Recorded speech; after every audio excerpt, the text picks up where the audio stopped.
नमस्कार सभी साथियों को। आज हम द लाइफ सॉल्यूशन के 10वें एपिसोड में आप हम सभी आज का जो हमारा टॉपिक है उसमें हमारे क्रोध को लेकर है, मेरा क्रोध। हम सभी इस विषय पर गहराई से हमारे जो मुख्य वक्ता है वो मार्गदर्शन करेंगे। तो आप सभी साथी अपना जो भी क्वेश्चन है क्रोध के बारे में बोल लास्ट में आप अपना क्वेश्चन रखें। और साथ में अभी काफी कम साथी हमारे जुड़े हैं। जब तक हम क्रोध क्या है, देखिए हम सबको पता है आज एक संवेदनशील मुद्दा है और क्रोध स्वाभाविक प्रक्रिया है जो प्रकृति की है। हम और आप इससे अछूता नहीं है। दुनिया का कोई भी व्यक्ति क्रोध ये कह दे कि मुझे क्रोध नहीं आता है, हर किसी को क्रोध आता है। और उसी विषय को लेकर हमारे बीच में आज मुख्य वक्ता के रूप में आदरणीय इंजीनियर अशोक कुवाल जी, मोटिवेशनल स्पीकर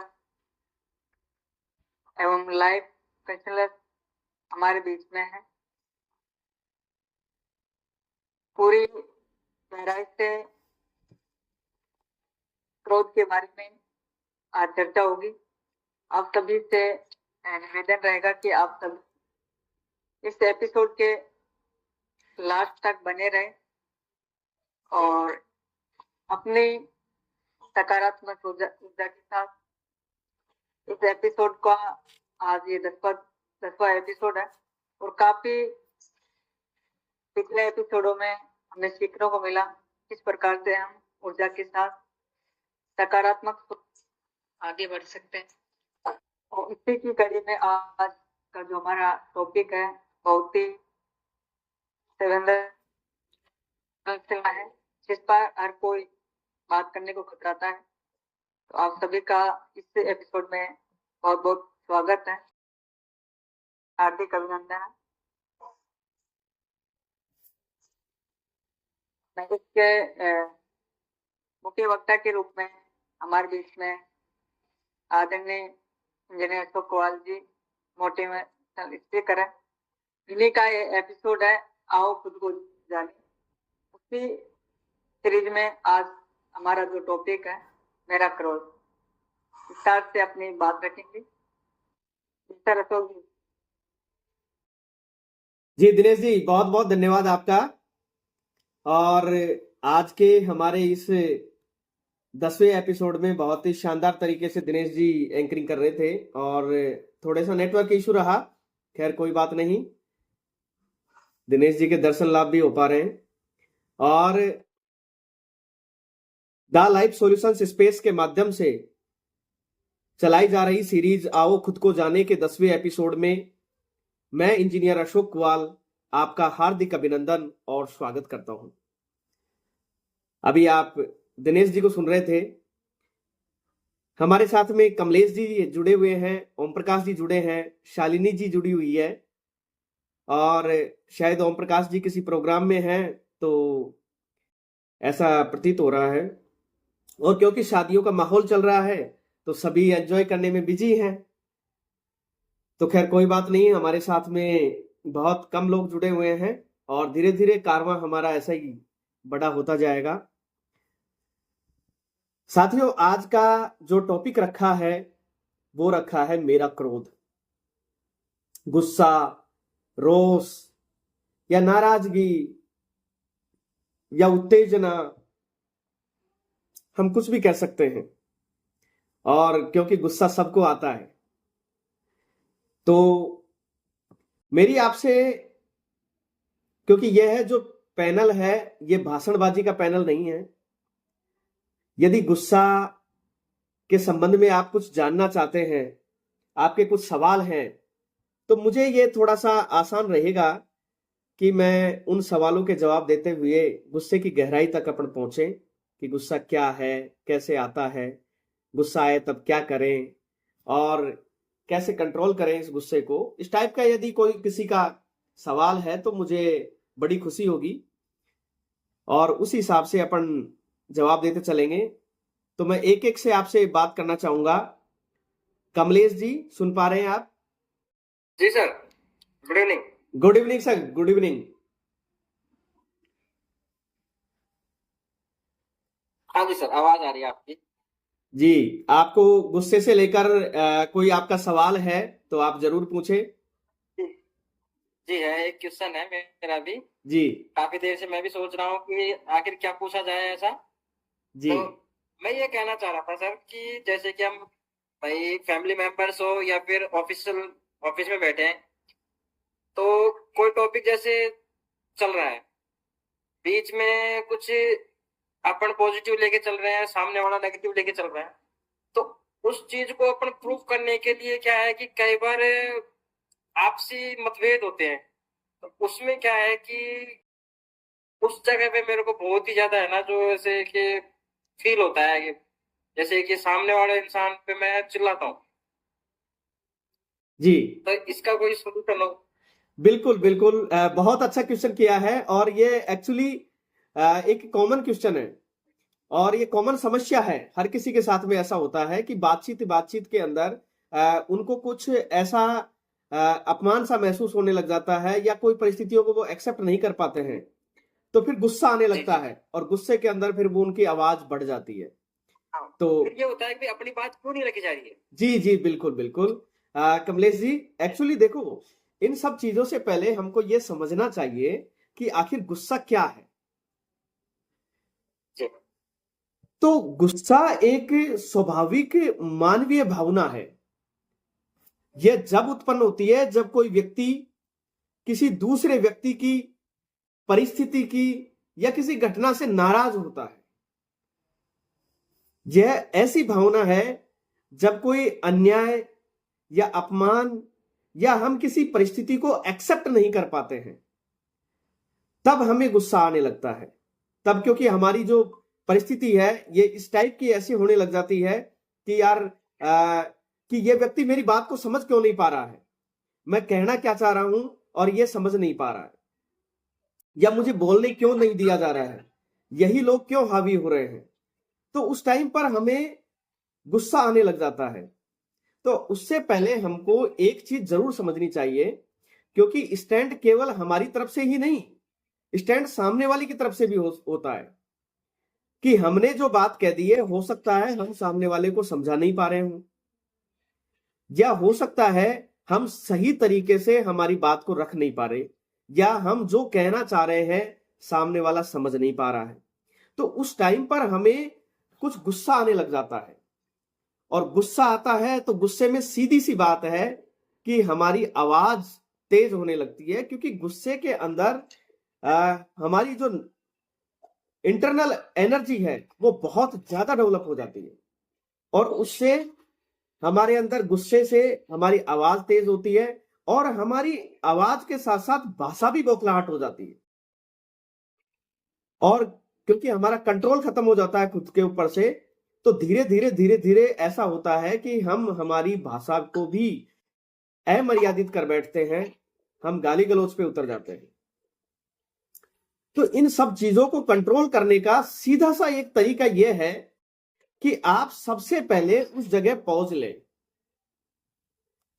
यानी कि उस परिस्थिति को आप पहले समझें कि जो परिस्थिति हो रही है, सामने वाला मान लो हमारी बात को नहीं समझ रहा है, हमें गुस्सा आ रहा है, तो पहले तो एक गहरी सांस लें और आराम से उस परिस्थिति को एक्सेप्ट करें और आवाज तेज करने से बजाय हम उनको एक बेहतर तरीके से समझाने की कोशिश करें कि हमारी बात यह है।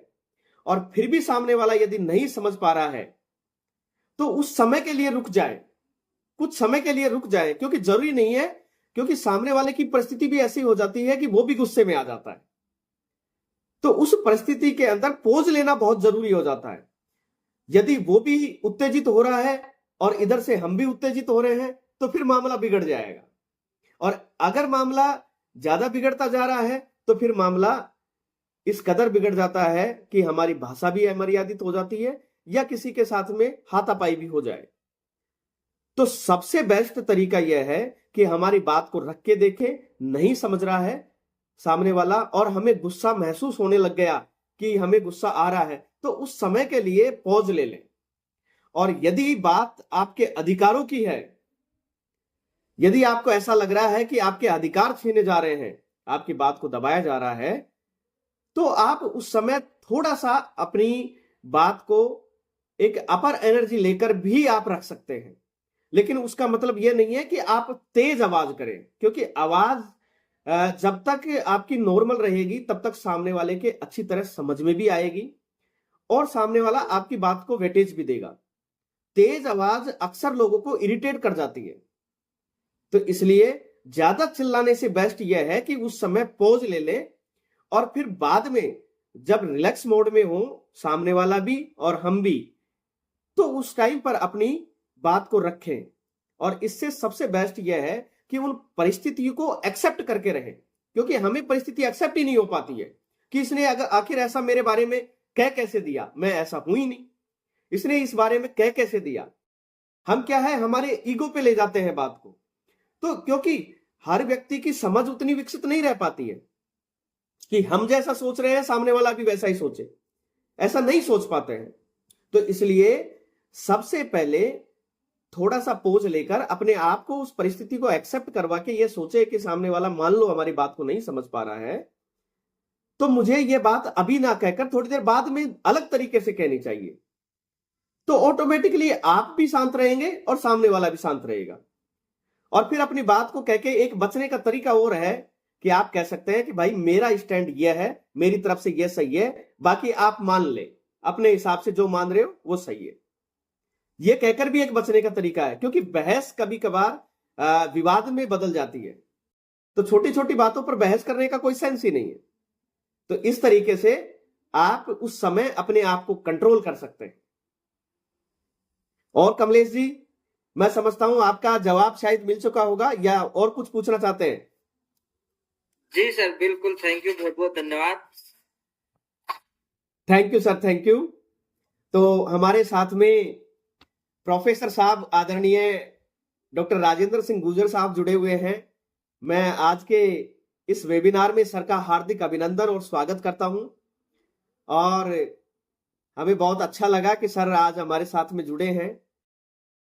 और सर से मैं आशीर्वचन भी चाहूंगा, और आज के इस क्रोध के टॉपिक में मैं सर के विचार भी चाहूंगा। आदरणीय डॉक्टर राजेंद्र सिंह गुर्जर साहब, स्वागत है सर आपका। आप सभी को नमस्कार। नमस्कार सर। नमस्कार सर।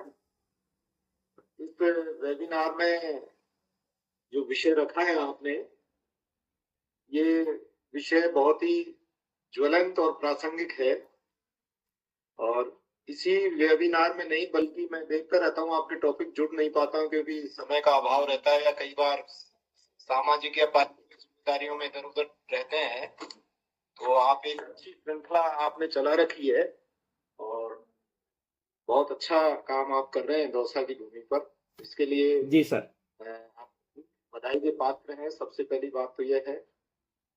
और मुझे लगता है कि कई पौधे दौसा की धरती पर जो लगे हैं वो वट वृक्ष का रूप धारण कर चुके हैं। कई बार हमें भी मौका मिला है कि इनमें पानी देकर के इनको सींच करके आगे बढ़ाया। तो आप सभी बधाई के पात्र हैं। जहां तक विषय की बात है, विषय क्रोध जो है, क्रोध कभी भी किसी भी चीज का हल नहीं हो सकता।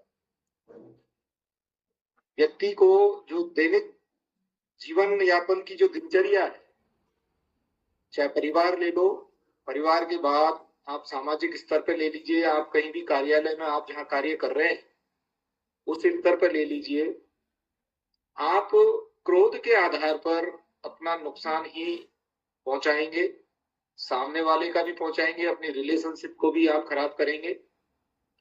तो क्रोध किसी भी चीज का समाधान नहीं है। हाँ, क्रोध कई जगह आवश्यक भी है।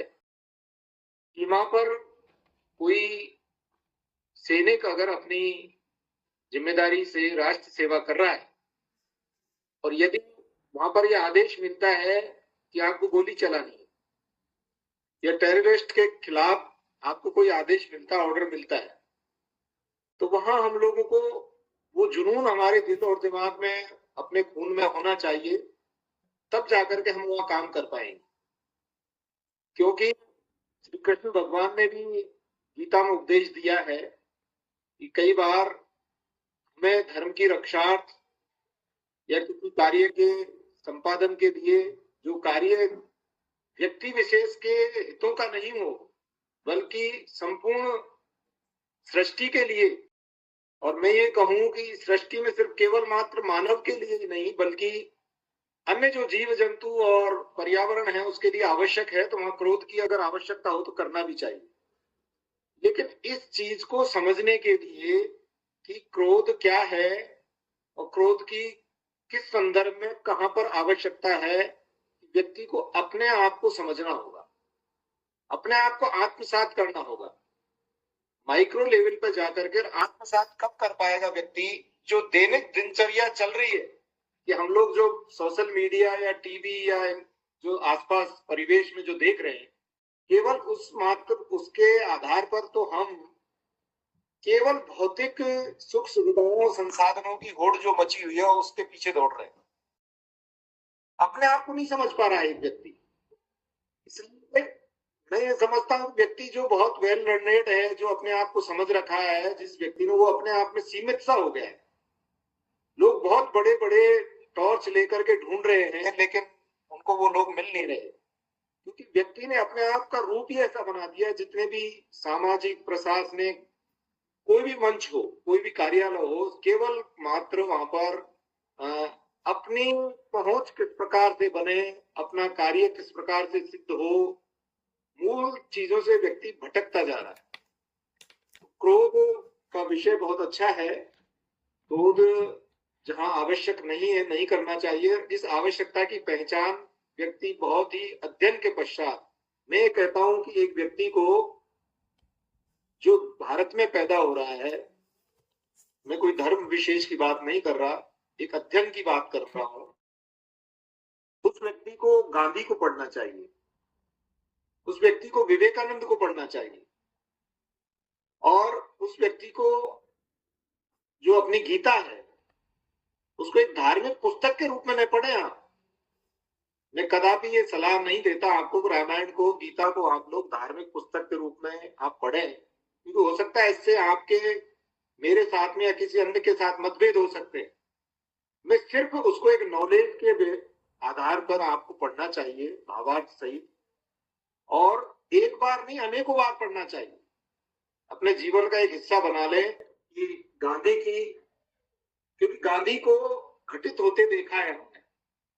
हमसे कुछ पीढ़ी पहले ही गांधी जी इस धरती पर आए थे, उन्होंने किस प्रकार से अपने जीवन को बदला है।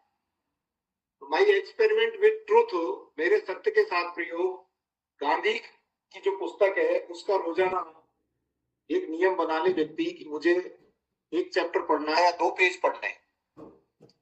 विवेकानंद को पढ़ना है 2 बार 3 बार, विवेकानंद का किस प्रकार का जीवन चरित्र रहा है।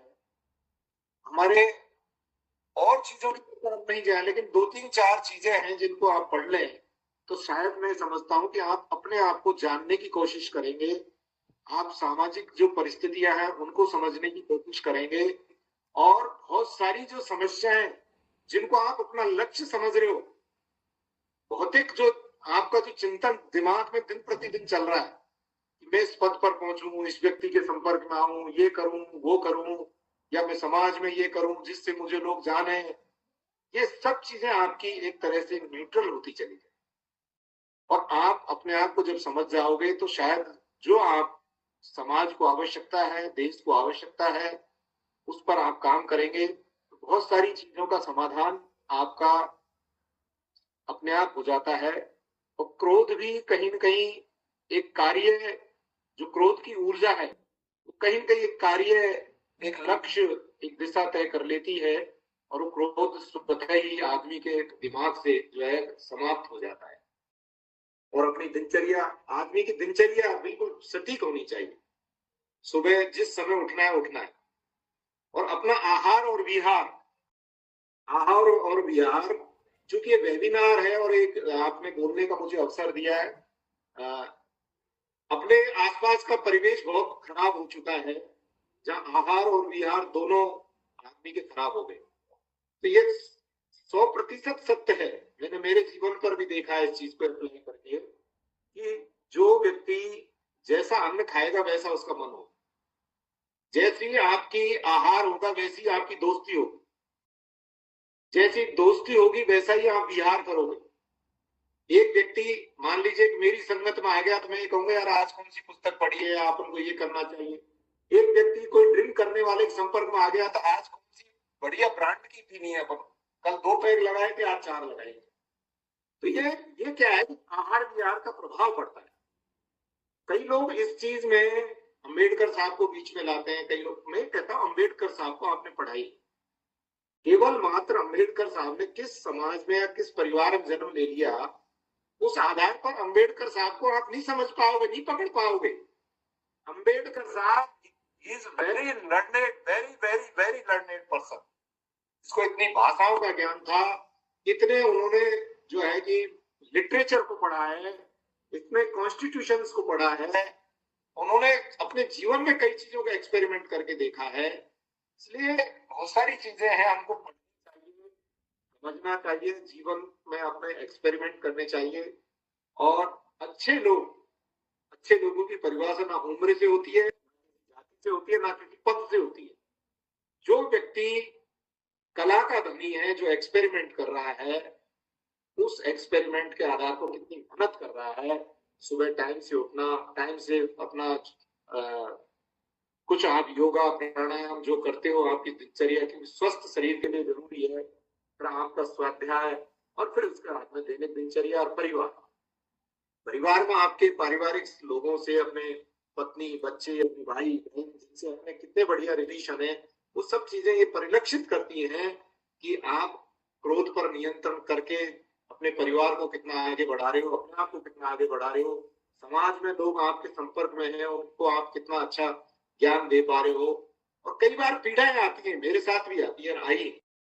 कई लोग मुझे कहते हैं कि गुरुजी बड़े स्ट्रॉन्ग हैं, या ये बोल देते हैं। भाई 2 दिन बाद में भी आप घूम करके मेरे मुंह पर कह करके जाओगे गुरुजी आप गलत थे। तो शुरू में पीड़ा हो या नहीं हो, आदमी को सहज भाव से, सहजता से किसी चीज को बता दें तो आप बहुत सारी समस्याओं से बच सकते हो।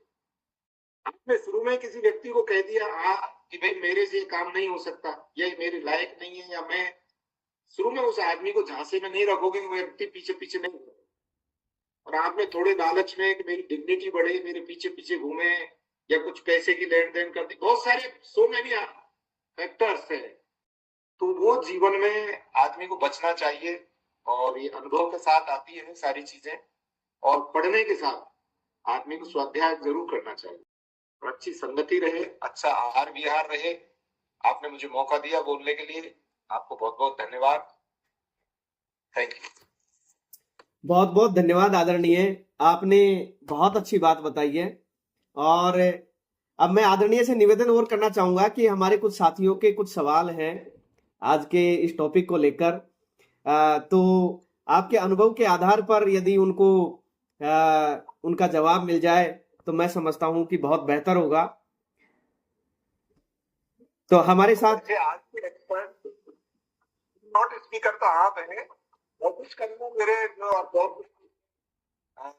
जवाब मिलता है और मैं किसी को सहयोग कर पाऊँ। जी बिल्कुल। और जब हमारे आदरणीय गुरुजी बैठे हैं तो फिर मैं समझता हूं कि गुरुजी का आशीर्वाद बहुत जरूरी है। तो नहीं और हम आपको तैयार कर रहे हैं, और आप अच्छा इस सोशल मीडिया का अच्छा उपयोग कर रहे हो, और ये बहुत अच्छी मुहिम है। मैं तो अप्रिशिएट करता हूँ। जो भी बालक बालिका अगर अध्ययन अध्यापन की तरफ मुड़ता है, अध्ययन अध्यापन को पैसे के साथ साथ जी सर वो एक सामाजिक सेवा में भी काम में लेता है, तो मैं कहता हूँ बहुत 4 चांद लगा रहा है। जी सर। सिर्फ पैसे तक ही है तो वो कहीं न कहीं जाकर के बाद में बैक टू पेविलियन कहीं न कहीं होगा वो। जैसे बहुत सारे लोग ऑफलाइन क्लासेस चला करती थी, बहुत पैसा लूट-खसोट चल रही थी, तो एकदम कोरोना आया और उसने ऑनलाइन सेटअप करके सारी व्यवस्थाएं, तो ऐसे कोई प्रकृति अपना-अपना समय के साथ-साथ बहुत सारी चीजें प्रकृति अपना शोध करती रहती है, तो इसलिए जो है अच्छा कार्य कर रहे हैं। जी बिल्कुल सर। जी सर। तो हमारे साथ दिनेश जी जुड़े हुए हैं। दिनेश जी। हाँ सर। जी, आप भी क्रोध के संबंध में सर से कुछ जानना चाहें तो हमारे गुरुजी हमारे साथ मौजूद हैं और सर का बहुत अच्छा लंबा अनुभव है, तो मैं जरूर आपसे कहना चाहूंगा कि आप जरूर बात करें। दिनेश जी। जी सर, नमस्ते सर, आपको हाँ जी, बहुत दिनों नमस्कार। बाद। बिल्कुल, अब मैं तो इनको एक सलाह भी दूंगा, कोई कभी-कभी ऐसी चाय पार्टी हो जाए या तो मेरे घर रख लिया करो, 10-20 लोग जो है इकट्ठे होकर के किसी टॉपिक पर बढ़िया चर्चा कर लें और सिर्फ चाय लेकर के अपन जो है कि चर्चा हो, लोगों की समस्याओं का, शंकाओं का समाधान हो, तो अच्छा रहता है, ग्रुप तैयार होगा। नहीं तो सब दुनिया इस भौतिकतावाद के इस युग में खो गई है। शिक्षक भी अपना शिक्षक का काम छोड़ करके प्रशासन की गलियों में घूम रहे हैं। जी। बहुत सारी चीजें मैं सोशल मीडिया पे देखता रहता हूँ, जब मुझे बड़ा ही ऐसा महसूस होता है कि ठीक है, होड़ मची हुई है कि फोटो खिंचा करके मीडिया पर डालने की कि मैं किसके साथ खड़ा हूं, इससे मेरी जो डिग्निटी बढ़ जाएगी। ऐसा नहीं है। कृष्ण से, राधा से, राम से बढ़कर के कोई वो नहीं है, हमारा कोई डिवाइन नहीं है। और गांधी है, अंबेडकर है, ऐसे बड़े दयानंद सरस्वती है, विवेकानंद है, इनसे बढ़कर के बहुत ज्यादा कोई व्यक्ति स्कॉलर नहीं रहा। तो ऐसी बात नहीं है, सब लोग समझते हैं सारी चीजें। तो दिनेश जी बताएं, कोई आपका प्रश्न हो मेरे लायक कोई। जी सर, बिल्कुल सर। मेरा ज्यादा तो नहीं है, पर मैं कहना पूछना चाहूंगा सर। अधिकतर क्या होता है, जैसे मेरे जैसी उम्र के नौजवानों में रिलेशनशिप को लेकर काफी वो रहता है, और तो इसमें क्या सर, एक दूसरे का अगर सम्मान नहीं करे या किसी चीज को लेकर मतभेद हो जाता है, तो क्रोध बिना सोचे समझे आ जाता है, झलक जाता है, और हम क्रोध में आकर उसको, जो हमारा एक अच्छा रिलेशनशिप चल रहा है, चाहे वो हमारे माता पिता हो, भाई बहन हो, या हमारे लाइफ पार्टनर हो, एनीवन, उसके साथ मतभेद होना स्वाभाविक हो जाता है, और हम गुस्से में आकर उस समय कुछ भी बोल देते हैं, जिससे हमारा रिलेशनशिप बिगड़ जाता है, या हम उससे हमारा खुद का नुकसान कर बैठते हैं। तो सर मैं यह पूछना चाहता हूँ, उस समय हमें क्या करना चाहिए जब क्रोध आए और ऐसी परिस्थिति हमारे सामने आए, तो उससे कैसे निपटे? देखो, दो चीज है, तो इनिशियल स्टेज है और एक आदमी की संक्रमण काल अवस्था है, और एक लास्ट स्टेज है। लास्ट स्टेज का मतलब है ऐसा समय आना कि हमको क्रोध नहीं आए बिल्कुल। और इनिशियल स्टेज वो है कि जहां पर हम ऐसा प्रयास करना शुरू किया, जहां पर हम वेबिनार कर रहे हैं, इस पर चर्चा कर रहे हैं, इस पर, तो ये हमारी इनिशियल स्टेज है। और संक्रमण काल अवस्था वो है कि जब हम वेबिनार का इम्पैक्ट हमारी जीवन में हम लाना शुरू कर देते हैं। तो ये तीन चीजें समझनी है आप, कि इनिशियल स्टेज से संक्रमण काल अवस्था में हुई और हमें लास्ट स्टेज में पहुंचना है। तो इसके लिए कुछ प्रयास हैं। जैसे सबसे पहली बात तो ये है कि आपके बहुत अच्छी तरह से समझ में आना चाहिए कि हमारा सामाजिक ढांचा तो क्या है और हमारा पारिवारिक ढांचा क्या है और हमारा कानूनी ढांचा क्या है। तो ज्यादातर देश, परिवार और समाज इन्हीं के आधार पर चलता है। भाई परिवार है तो परिवार में हमारे पड़ोस में, क्योंकि हम लोग सिटीज में आ गए अब आजकल, तो छोटा शहर है, तो पड़ोस में हो सकता है दूसरी सोसाइटी का व्यक्ति है, दूसरी जाति का व्यक्ति है, उनकी संस्कृति, कार्यशैली बिल्कुल अलग है, अपनी अलग है। बिल्कुल सर। तो ये बहुत सारी चीजें परिवार में हैं जिनको हमको ओवरलेप नहीं होने देना है। इसको समझना चाहिए कि मेरी भूमिका क्या है। परिवार है, माता पिता के प्रति रिलेशनशिप को लेकर के भी मेरे इनके प्रति क्या मेरा भूमिका है, और एक पत्नी के प्रति है या बच्चों के प्रति है या और मित्रगण है उनके प्रति है या कार्यालय में है।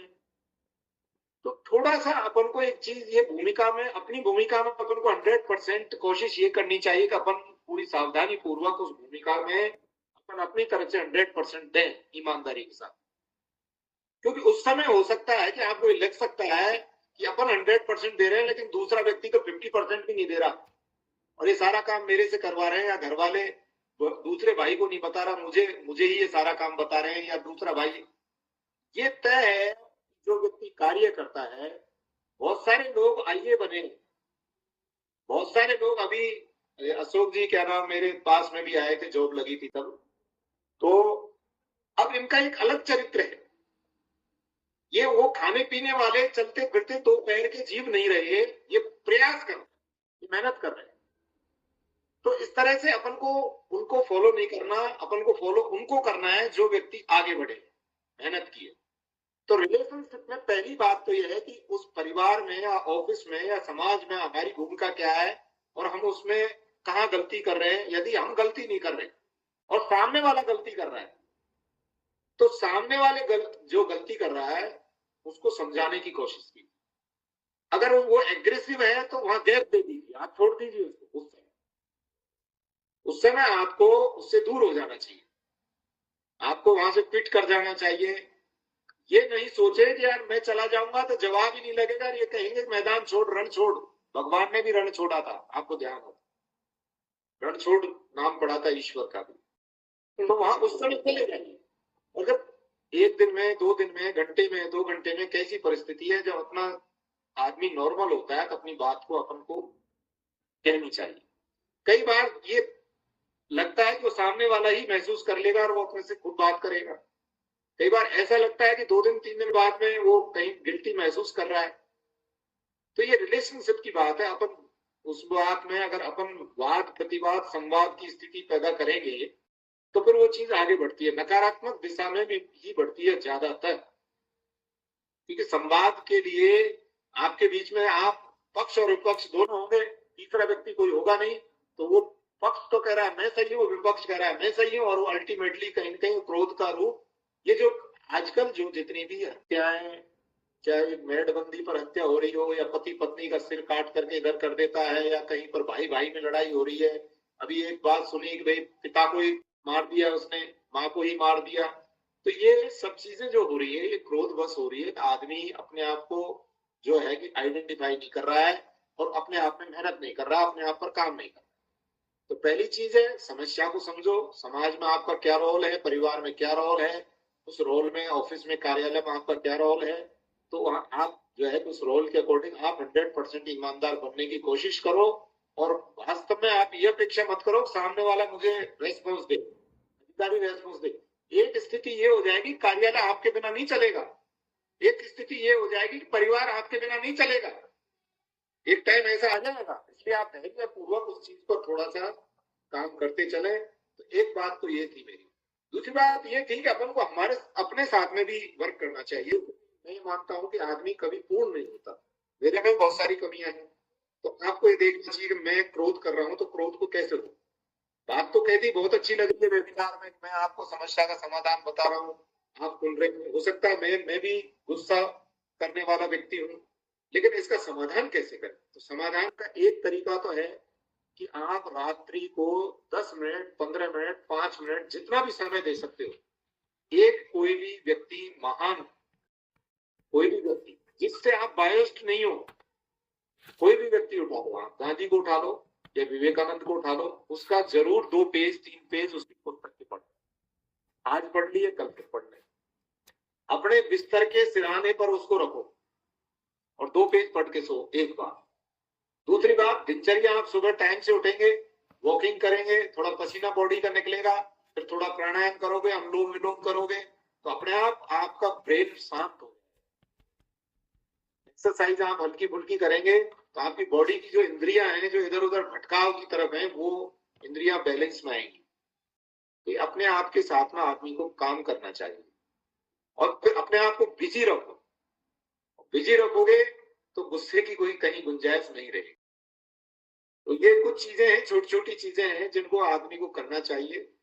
और उसके बाद में मैं मानता हूँ शायद रिलेशनशिप में ये चीजें नहीं आएंगी। और रिलेशनशिप में स्वार्थ नहीं होना चाहिए। सेल्फिश व्यक्ति होता है तो वहां भटकाव भी होता है, झगड़े भी होते हैं। आप अनावश्यक चीजें जो है कि डेवलप करेंगे तो झगड़े। भाई जर जोरू जमीन, एक पुरानी कहावत भी है। जर मीन्स पैसा, जोरू मीन्स कहीं न कहीं कोई महिला का इश्यू, और जमीन का मतलब प्रॉपर्टी।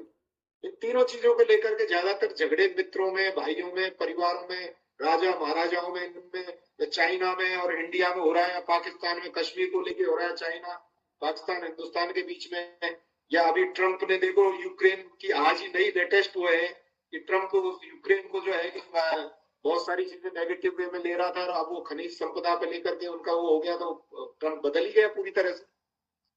तो ये तीन चीजें जो है, तीन चीजों को आपको बैलेंस कैसे करना है, ये चीज बड़ी चीज है, इसको सीखना पड़ेगा। और ये कैसे सीखोगे? अनुभव से, मेहनत से, पढ़ने से आएगी। और अच्छे मित्रों की संगत। आप मित्र बराबर का बनाओगे, मान लो आपने मित्र ही अपना हमउम्र बना लिया, तो वो तो वही करेगा जो तुम कर रहे हो सकता है उसकी एक आदत अच्छी हो तो 20 आदत खराब भी हो सकती है। और एक व्यक्ति आपसे 20 साल बड़ा है, 25 साल बड़ा है, और जीवन में और समाज में वो किसी अच्छे ओहदे पर, ओहदे का मतलब पद की बात नहीं कर रहा मैं, ओहदे का मतलब उसने जीवन को सीख रखा है, कुछ पा रखा है, तो उसके साथ में आप जुड़ोगे तो कहीं न कहीं उससे कुछ प्राप्त होगा। और वो इस कैपेसिटी में भी रहेगा कि आपको मुंह पे ये कह सके कि आप ये गलती करो। ये चीजें छोटी छोटी सी करो। और बहुत, ये तो एक बड़ा विशुद्ध विज्ञान है क्रोध पर नियंत्रण करने का। तो ऐसा नहीं है कि ये नहीं हो सकता, ये हो सकता है, बिल्कुल प्योर साइंस है। इसके बहुत सारे वो हैं, फॉर्मूलेज हैं जिनके आधार पर हम कर सकते हैं। अब आपका क्रोध का लेवल क्या है, किस तरह का, सामने वाले का क्या है, अब उसमें आपको कौन सा फॉर्मूला फिट करना है, तो परिस्थिति जन आपको देख करके आपसे बातचीत, व्यक्तिगत बातचीत करने के बाद में आदमी आपको बता सकता है। जनरल चीजें जो है मैंने आपसे डिस्कस की। Thank you. बिल्कुल सर, थैंक यू। बिल्कुल सर, बहुत बढ़िया। और मैं आपके इन बातों को पॉइंट वाइज में नोट कर रहा हूं सर, मुझे बहुत अच्छा लग रहा है। और हमारे साथ में जुड़े हुए हैं ओम प्रकाश जी। ओम प्रकाश जी, आवाज आ रही है आपको? क्रोध को लेकर आपका भी कोई सवाल है तो जरूर आप पूछें ओम प्रकाश जी। अनम्यूट करके बात करें।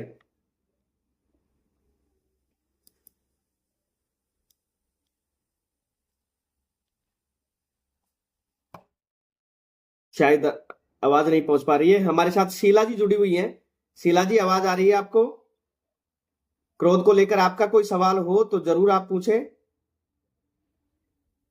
शीला जी।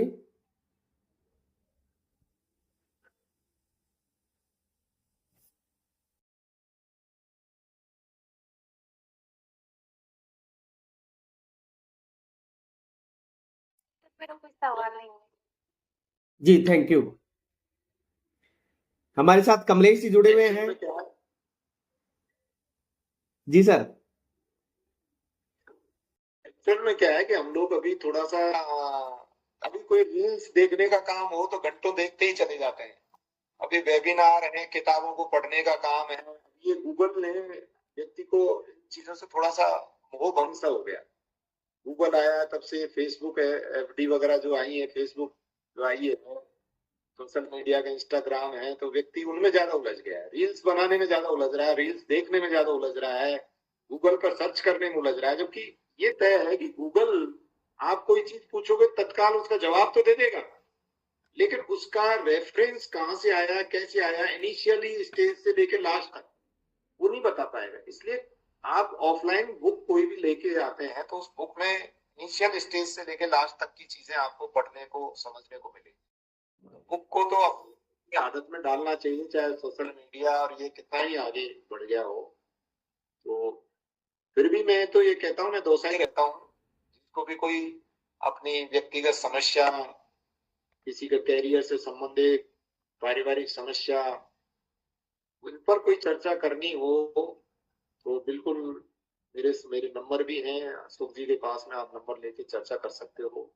घर आ सकते हो और आपका जीवन कुशल और मंगलमय हो, प्रसन्नता पूर्वक हो, यही हमारी शुभकामनाएं हैं। और जीवन पूरी तरह से एक विज्ञान है और इसको मैनेज करके आप बहुत अच्छे से जीवन को जी सकते हो। बहुत सारी समस्याओं से बचा जा सकता है, स्वास्थ्य संबंधी हो, समाज के बहुत सारी रिलेशनशिप को लेकर के झगड़े हो, प्रॉपर्टी के झगड़े हो, पारिवारिक झगड़े हो, इनको समय के साथ आप निर्णय ले लेते हो तो आपको निर्णय हो सकता है उस समय ऐसा लगता हो धक्का देने वाला हो, लेकिन वो निर्णय आपको लेना पड़ेगा। अब उसको आप समय पे ले लोगे तो बहुत सारे रिलेशनशिप में मिठास रहेगी, और अगर उसको ज्यादा लंबा खींचोगे तो कहीं ना कहीं वो टूट करके बिखर करके फिर वो चीज समाधान के रूप में आएगी, लेकिन उसमें बिखराव आ जाएगा। तो आप लोगों ने मौका दिया और सभी को बहुत बहुत धन्यवाद। जी सर, हमारे साथ कमलेश जी जुड़े हुए हैं। कमलेश जी, आपका यदि कोई सवाल हो, आवाज आ रही है आपको?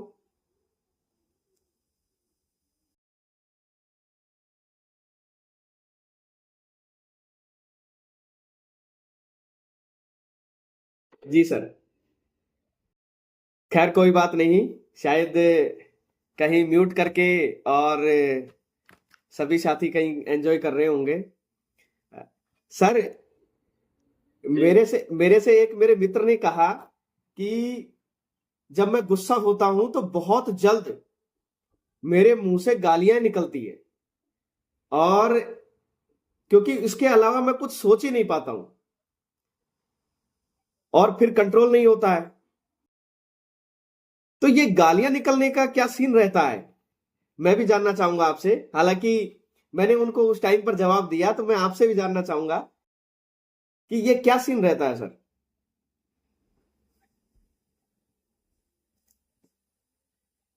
एक्चुअल में क्या है, मैं एक चीज ये कहना चाहूंगा, जिस व्यक्ति में जितना ज्यादा गुस्सा है जी, और वह व्यक्ति उतना ही ज्यादा ऊर्जावान है, ये तो बिल्कुल तय है, मेरी समझ है। जी, यदि उस गुस्से को वो सही दिशा में मोड़ दे तो वह बहुत कुछ कर जाएगा, ये बात तो समझनी चाहिए। अब रही बात कि कोई व्यक्ति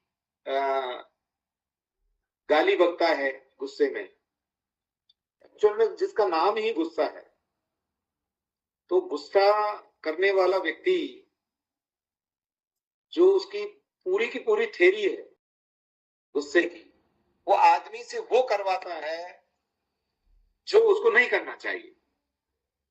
जी, कि एक व्यक्ति को नल में पानी चढ़ाने के लिए, आगे टंकी में चढ़ाने के लिए मोटर लगानी पड़ती है, पढ़ने के लिए, मेहनत करने के लिए आदमी को रातों रातों जागना पड़ता है।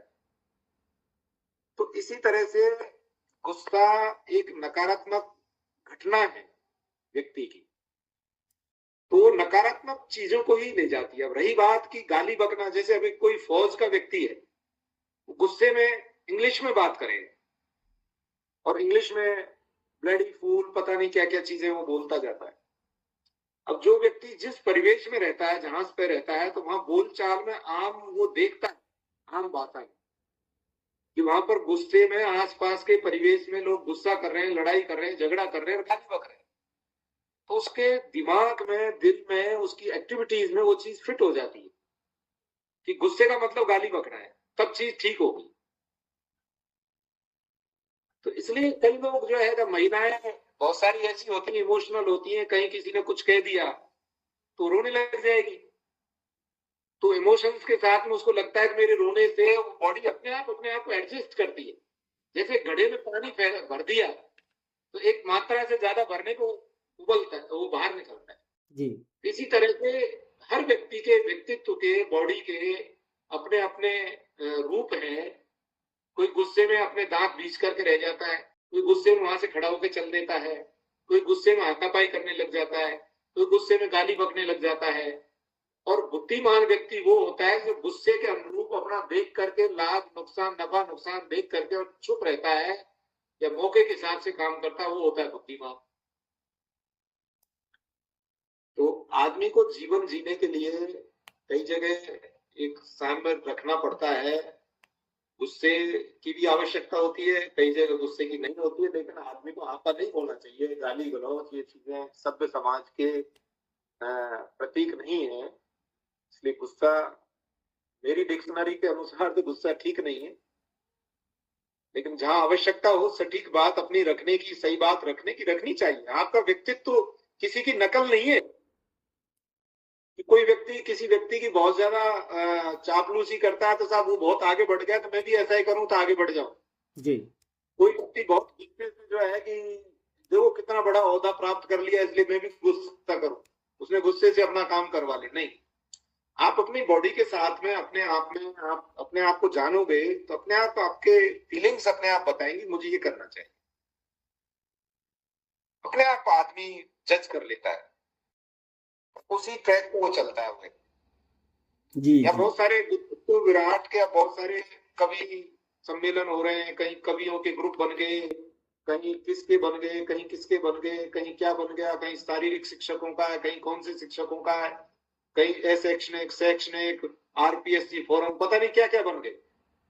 और सबकी कार्यशैली अलग अलग है, कोई क्या काम कर रहा है, कोई कैसे कर रहा है, कोई कैसे कर रहा है, हो रहा है काम, सोसाइटी में कुछ हो रहा है। जी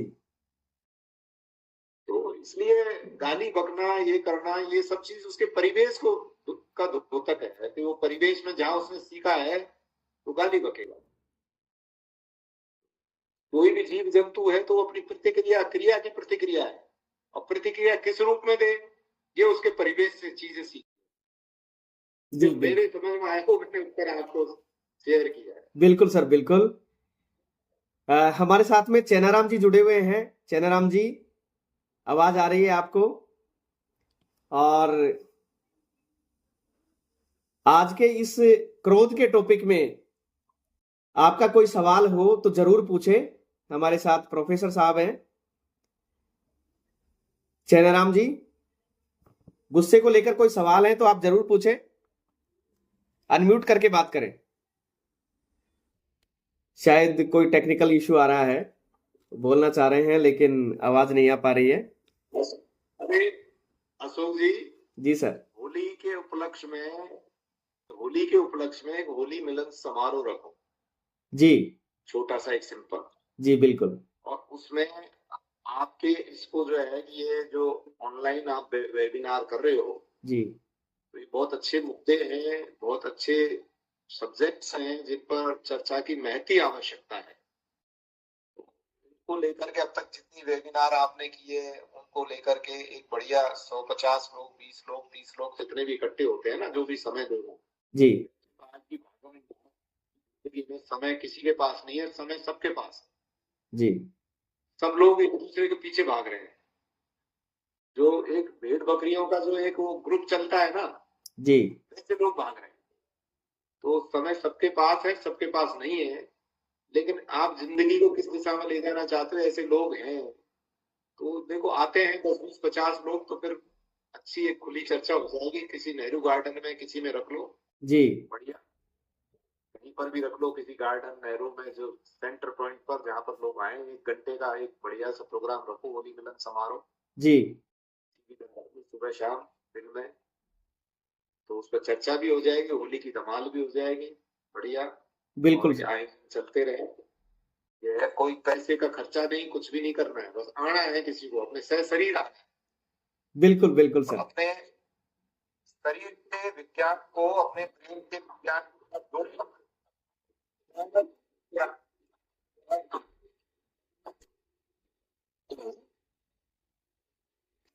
जी सर, बिल्कुल सर, बिल्कुल। बहुत अच्छा विचार है और इसकी प्लानिंग करते हैं।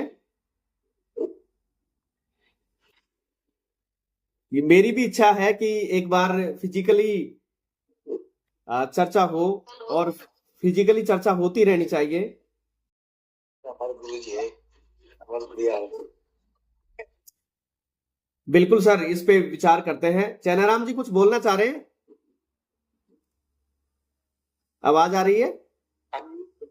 अनम्यूट करो, अनम्यूट।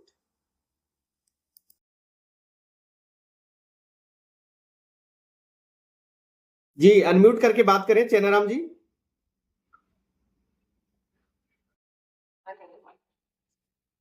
जी चैनाराम जी। आवाज नहीं आ रही आवाज। जी हेलो। अब आ रही है सर, आवाज आ रही है आपकी। हाँ सर, मैं तो पहली बार आया हूँ, इसलिए आप सभी को मेरा प्रणाम। जी नमस्कार सर। नमस्कार सर। नाम चेनाराम मेरवा और सर गांव नंदेरा। जी चैनाराम जी। अभी सर मैं पहली बार अभी जुड़ा हूँ। हाँ जी सर। जी गुस्से को लेकर कोई सवाल है आपका? सर अभी मैं जुड़ा हूँ, अभी थोड़ी देर अभी मैंने सुना भी नहीं पूरा जी जो चर्चाएं, क्या मेरे अभी नेटवर्क काम नहीं कर रहा। आप तो चेनाराम जी ये बताओ। जी सर। परिवार में मैडम में और आप में कभी झगड़े होते हैं क्या? बिल्कुल सर, होता है। अच्छा अच्छा, फिर सबसे ज्यादा क्रोध किसको आता है? आपको आता है, मैडम को आता है? अब सर वो तो जैसी स्थिति होती है, सिचुएशन होती है, वैसे कभी कभी उनको भी आता है तो कभी मुझे भी आता है। फिर उसको सुलझाने का पहल कौन करता है? मैडम करती है, आप करते हो? सर इसमें पहल की बात यह है कि अगर ज्यादा गुस्सा अगर मैं हो जाता हूँ तो पहल वो भी करती है, और अगर वो ज्यादा हो जाती है तो पहल मैं भी करता हूँ। बाकी दोनों का सामंजस्य हमारा ठीक है। कभी ऐसी नौबत नहीं आई, बहुत जोर से गुस्सा आता हो। हमारे बीच में क्या दिनेश जी हैं, तो वो ऐसे रिलेशनशिप को लेकर के पूछ रहे थे भाई किस में कैसे करें, तो ये थोड़ा सा सामंजस्य वाली पोजीशन है ना। जी सर। वो अच्छी तरह से समझ पाएंगे कि दोनों में सामंजस्य कैसे बिठाना है। एक गुस्सा कर रहा है तो दूसरा शांत हो जाता है, दूसरा गुस्सा कर रहा है तो पहला शांत हो जाता है, और वो गृहस्थी परिवार अच्छे से चलता है। नहीं बिल्कुल सर, ऐसा ही चल रहा है सर। हमारे तो इस तरीके की हो तो जाता है पारिवारिक मामले में, लेकिन इस तरीके की कभी कंडीशन नहीं आई बहुत ज्यादा गुस्से में आ गए हो। लेकिन थोड़ा गुस्सा जरूरी है, तो उसके बाद प्रेम भी हो, अच्छा दिखाई देता है। बिल्कुल सर, ऐसा ही है। 2-3 दिन में आपस में बात नहीं करते तो फिर बड़े गले मिलकर के प्रेम भाव होता है, गिले शिकवे दूर होते हैं, तो उसमें नयापन में। तो ये इसे गुस्से की अपनी प्राथमिकता है, अपनी जगह है। वो क्या है, हमारे दोनों के इस तरीके का प्रेम है। अगर गुस्से भी हो जाती है तो 2-3 दिन में एक इस तरीके का मेल हो जाता है। 2-3 दिन ज्यादा नहीं, 1-2 दिन में ऐसा मेल हो जाता है कि एक दूसरे को पश्चाताप भी होता है। की बजाय फिजिकल मीटिंग जी चेनाराम को घर पर गांव पर ही करेंगे अपन। बिल्कुल बिल्कुल सर, स्वागत है सर आपका। वहीं पर करते हैं, 10-5 लोग जो भी इजीली आ सकते हैं यहाँ तो चलेंगे। गांव कौन सा बताया आपने? नांदरी? नंदेरा, नंदेरा सर, नंदेरा। हाँ तो नंदेरा वही नाम। अशोक जी। जी चेनाराम अशोक जी के स्टाफ से है सर हम। अशोक जी के स्टाफ से चाय पीने की शुरुआत घुट्टे करेंगे। बिल्कुल बिल्कुल सर, स्वागत है सर, कभी भी आओ, पधारो। ये है तो अशोक जी को हमने बता दिया। देखो, हमने हमारा क्वेश्चन रेज किया था और उसका हमने समाधान भी बता दिया है अशोक जी।